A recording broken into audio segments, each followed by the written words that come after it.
બોલો બોલો. કાળનું કામ શું, સમયનું કામ શું? સમય ને કાળ બે અલગ અલગ કરું છું. બળવાનમાં બળવાન ચીજ છે સમય.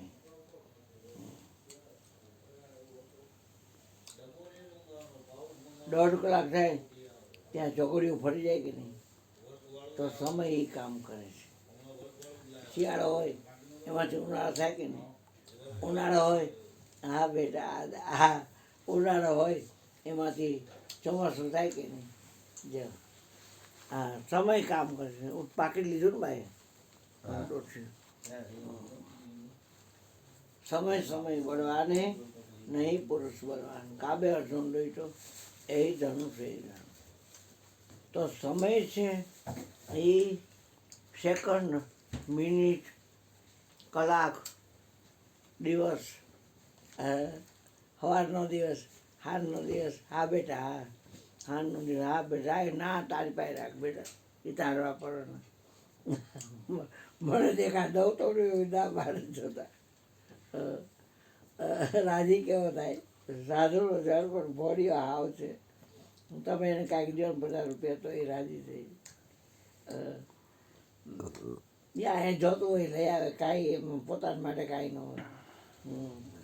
કાંઈ ખાઈ લીધું પી લીધું એ કાંઈ નહીં. આ જોતું હોય પટ લઈ આવે જઈને. ભોળીઓ બહુ જ.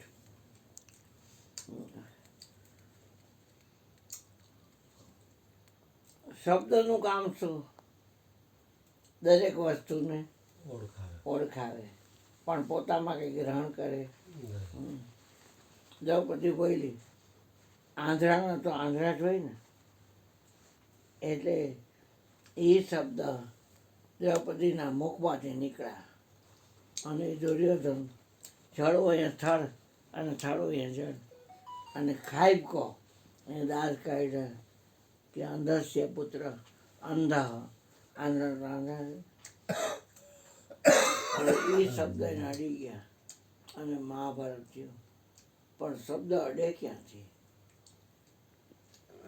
અડવાનો ગુણ છે એ વાયુનો છે,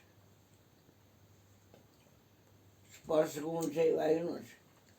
આકાશમાં તો એક જ ગુણ છે શબ્દ, એમાં અડવાનું આવતું નથી. તો વખાણ કોઈ કરે તો ક્યાં અડી જાય શબ્દ ક્યાં? તો ફોલો નથી થવાની શું જરૂર છે? અને નિંદા કરે તો ક્યાં અડી ગયા? તો બળતા કરવાની શું જરૂર છે? કે આને માને થઈ તો એક વાત છે. નિંદા સ્તુતિથી ખીજે કે રીજે નહીં.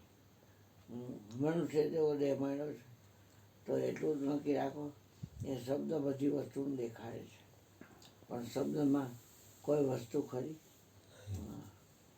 તો બધું જ દેખાડે છે. અજર એમ કેવું હોય તો શબ્દ લેવો પડે,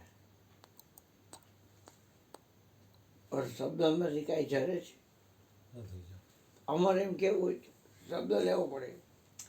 શબ્દને બ્રહ્મ કીધું, છતાં એ શબ્દને કહી કે બધાને ઉઘાડીને કરસ આત્માની વાત કર તો એ કરી શકે નહીં. તો તમે આત્મા છો, તમારી નિંદા કેવી રીતે કરે કોઈ? સ્તુતિ કેવી રીતે કરે? પણ એ બોલવું હેલું છો એ પ્રમાણે રહેવું. એટલે આત્મા એટલે દાખલા તરીકે હવે કૃષ્ણ 2 મિનિટ. હા બોલ બેટા. આત્મા એવું ચીજ છે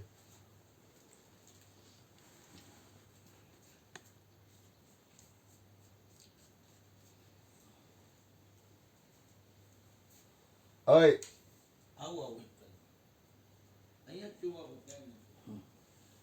ગુરુ મહારાજે આપણને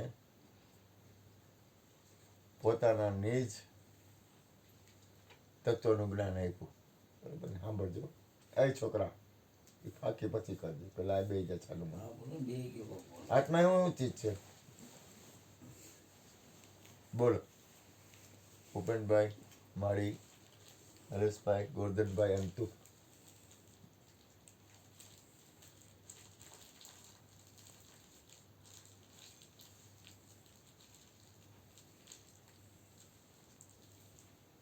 આત્મા શું ચીજ છે?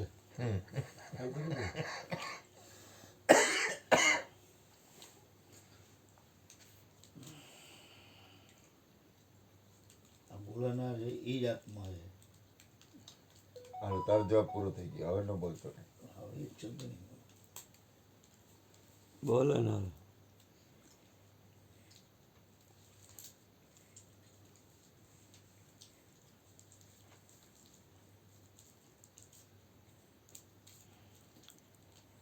મોજ આવે, બંધન નહીં કાંઈ, કોઈ જાતની કોઈના બાપની આપણે કાંઈ બીક નથી. કાંઈ નથી હા એટલે નથી કહેતો હું. કાંઈ નથી ઈ એમ કે હું કાંઈ નથી આત્મા કાંઈ નથી કાંઈ નથી ઈ જ આત્મા એમ હરી હરી નરી હરી તમારું કેવું છે? કાકા આત્મા છે એને સંતોએ કીધું આત્મ વેદ વાણી છે ન્યારા, વેદ કે વાણીમાં એ આવતો નથી અને એના વિના પાછું કાંઈ થઈ શકતું નથી. અને પોતે સતચિત આનંદ સ્વરૂપ છે એનો જો અનુભવ કરે તો એ આત્મા સાચો. પોતે સત છે, ચિત્ત છે ને આનંદ સ્વરૂપ છે. બોલનાર છે ને એ તો આત્માનો ન્યાય આપે છે.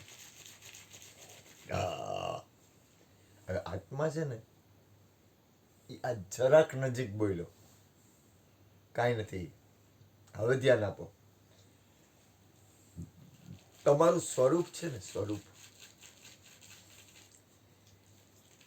એ જ્યારે તમે બની જાઓ ને, આ નજીક ગયો છે, ખોટું નહીં બોલું, મને કોઈ ભેદ હોય જ નહીં. બોલનાર છે ને આત્માની વાત કરે છે, એથી આગળ છે. આત્મા એવું કહે છે ને એક નિરંતર આત્મ બોલે એ તો એટલે ઈ વાત રાઈટ કરે છે, પણ છતાંય ઈ તમારી જે અંદરની સ્થિતિ છે ને અહીંયા કાંઈ નથી. બોલ્યો ને કાંઈ નથી. કાનો બોલે હવે જો સાંભળજો, સચ્ચિત આનંદ, બરોબર, એનું કોઈ સત, કાંઈ ઉખેડી ન ચિત, લે આનંદ. જો સાંભળજો, એને કાંઈક હાયલો હોય એટલે બોલે, ને તો ન બોલી શકે. હા જ્યોતિમાની દયા છે. લેસન નથી આ વાણીનું લેસન નથી. ભૂલ ન કરતા, આ સ્થિતિ છે. જ્યાં સુધી વાણીનું લેસન આવશે ને ત્યારે તમને કામ નહીં આવે. જ્યારે સમય આવશે ને ત્યારે હું બોલું એ સમજાય. આપણે આ વાણીનું લેસન શું કામ કરી છીએ? હાલો પહેલા મને સમજાવો. આ સત્સંગ છે એ વાણીનું લેસન જ છે ને, તો એ કરવાનું કારણ શું? પોતાની સ્થિતિ વધારે મજબૂત બને એના માટે સત્સંગ જરૂરી છે. ડૉક્ટર બનવું હોય તો પહેલાં LKGમાં ને SKGમાં પછી નર્સરી એ બધું આપણે કરી એટલે ધીમે ધીમે પછી કોલેજમાં જાય, સ્કૂલમાં જાય, કોલેજમાં જાય, પછી ડૉક્ટર બને. એમને તો સીધો ન ન બને. તો આપણે કરી. એટલે કહેવાનું મને શું છે કે દાખલા તરીકે આપણે કરીએ છીએ તો કે ના, આપણે તો કરી જ છીએ, તો કે જેટલા મહાપુરુષો હોય છે ને આ કર્યું છે. આપણને કોઈ વસ્તુનું પ્રમાણ તો જોઈ ને. આજે આપણે કોઈ પણ વસ્તુ હાલી છીએ તો એનું પ્રમાણ શું? તો કે હું તો સત્સંગ કરું છું, કૃષ્ણા ગુરુ કૃપાથી કરે છે, કૃષ્ણની કૃપાથી હું કરું છું, હરજીવન બાપાની કૃપાથી કૃષ્ણા કરે છે. પેલા બા સત્સંગ કરતા, પછી જ્યોતિબેન કરતા, પછી જ્યોત્સનાબેન કરતા. આપણે બધા સત્સંગ તો કરી છીએ, પણ આ કરવાનું ગુરુ મહારાજની કૃપા પાકી, પણ દરેક સત્પુરુષોએ આ કર્યું છે. એટલે આપણને કોઈ પાયો હોય તો પાયો મજબૂત ક્યારે બને? તો તમામ સત્પુરુષો હોય ને એને આપણે એ લોકો હાયલા છે કેમ? તો કે આપણે જ્યારે નક્કી કરીને ત્યારે એમ થાય કે ઓહો, આ તો બધા મહાપુરુષોએ કર્યું છે. કોઈ પણ સંત લ્યો, કોઈ પણ મહાપુરુષ લ્યો, અરે બુદ્ધને બુદ્ધ ગતિ, બુદ્ધની સ્થિતિ, જ્યારે સ્થિતિ બુદ્ધત્વ પામ્યા ને પછી એને સત્સંગ કર્યો. કબીર પૂર્ણ સ્થિતિ આવ્યા ત્યારે, અને જ્યારે એને ગુરુ મળ્યા ત્યારે પણ એને સત્સંગ કર્યો છે. કારણ કે બધા સંઘ વાણી દ્વારા પેશ થાય છે. એક સત્સંગ કારણ કે એવો છે કે જે વાણી રામકૃષ્ણ પેશ થઈ પરમહંસ શકતો નથી. એને સત્સંગ કર્યો છે, રમણ મહર્ષિ એને સત્સંગ કર્યો છે, ગ્વારિયા બાબા એની સત્સંગ દરેકની હાલવાની ગતિ અલગ અલગ છે.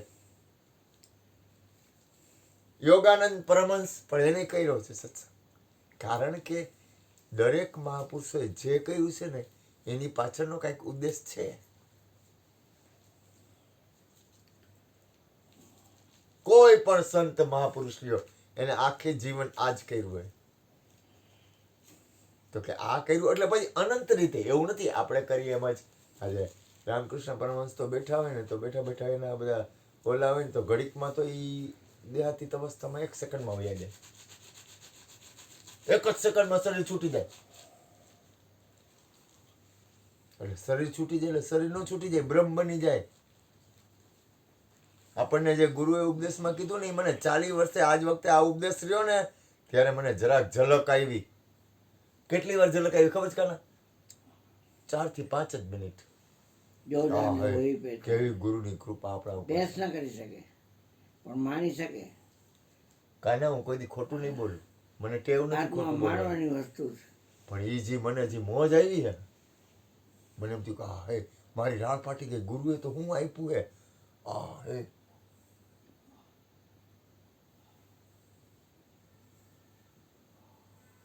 મારે આમ તો રાડ ફાટી ગઈ એટલે પછી ક્યાં વાત રહી?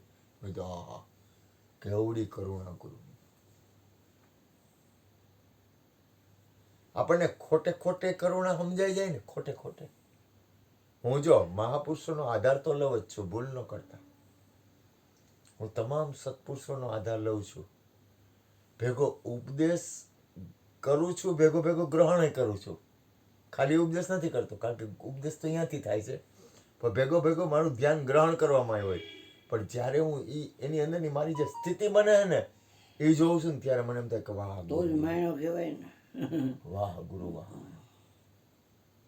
હા હે ગુરુ આપણને કેટલી બધી કેવડા મોટા કોઈ પણ વસ્તુ હોય એના પદ ઉપર બેહવું ને, ગુરુજી આપે છે એ પદ ઉપર બેહવું ને, હા કેવડી મોટી વસ્તુ આપે. ગોરધનભાઈ ભૂકા નીકળી જાય એમ થઈ જાય કે હા હે કેવડો કરુણામય. વાત જ જવા દ્યો અને આને કીધું ને તું હું બોલ્યો કાંઈ નહીં. કાંઈ નહીં અને કઈ હગાય એવું નથી. તે દિવસે તમે સત્સંગનો અર્થ પૂછતા હતા અને હું આમ બેઠો હતો, મેં કીધું તેથી મને આમ બોલવાની તો ઈચ્છા જ નહોતી, પણ એને ઈશારો કરી દીધો છે કે રામ જાણે જે હોય. તો મેં કીધું આજ હું નહીં બોલું, બરાબર. પણ પછી મને રસ્તામાં લાઈટ થઈ કે હા એ સત્સંગનો રસ જાણી જ ન ગઈ ને, ગયા જ ન ગઈ. જ્યારે સ્થિતિ તમારી જે મૂળ તમારી જે સ્થિતિ છે ને, તમારી જે સ્થિતિ છે ને, જો આવે છે ક્યાંથી? આ બધું આવે ક્યાંથી? ત્યાંથી જ આવે ને. તો ગુરુના પદમાંથી આવે. જો ધ્યાન આપજો, આવે છે ગુરુના ઘરમાંથી. કારણ કે આપણે આજે હું તમને કહું, આપણે વાતું કામ કરી છીએ, આપણે બધાય આપણે બેઠા છીએ, આપણે બધા વાતું કામ આ કરી છીએ, તો કે ગુરુએ આપણને આ વસ્તુ આપી છે, સમજાવી છે ને સ્થિતિ બને છે ત્યારે જ વાત કરી શકી છે. એટલે જો એને કઈક આપણને વાત કરી છે તો ભૂલ ન કરતા તોય વાત કરી છે ગુરુએ, તો કે ક્યાંથી કરી? તો કે ગુરુના પદમાંથી કરી છે. હે ગધેડા કેવડી ચીજ છે, કેવડી કરુણા હે.